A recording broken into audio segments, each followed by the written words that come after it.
Hello friends, তোমাদের জন্য আজ এনেছি পটল পোস্ত রেসিপি। তো এখানে দেখো পটল ছুলে ভালো মতো মধ্যেখান দিয়ে কেটে নিয়েছি, আর এদিকে পোস্ত নিয়েছি। পোস্ত, কাঁচা লঙ্কা, একটা শুকনো লঙ্কা ভালো মতো বেটে নিয়েছি। আর এদিকে দেখো তেলের মধ্যে আমি কালো জিরে ফোড়ন দিচ্ছি, এটা সরষের তেলে করব। তো এবারে আমি পটলগুলো ভালো মতো দিয়ে নেড়ে চেড়ে ঢেকে দেবো, কেননা জানো তো এখন নতুন পটল, তো একটু সেদ্ধ হতে টাইম লাগে, তার জন্য।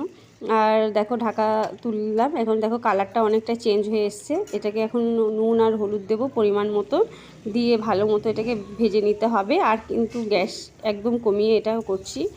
আর দেখো কালারও চেঞ্জ হয়ে গেছে। এবারে আমি পোস্ত বাটাটা দিয়ে দেবো।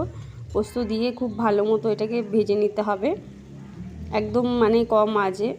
আর এখন কিন্তু নতুন নতুন পটল খেতে দারুণ লাগে, তোমাদের কেমন লাগে অবশ্যই জানাবে।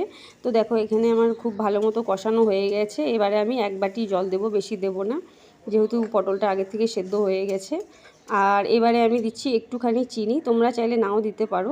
তো আজকের আমার এই রেসিপি তোমাদের কেমন লাগলো মতামত জানাবে, ভালো লাগলে লাইক করবে আর আমার চ্যানেলটিকে সাবস্ক্রাইব করবে।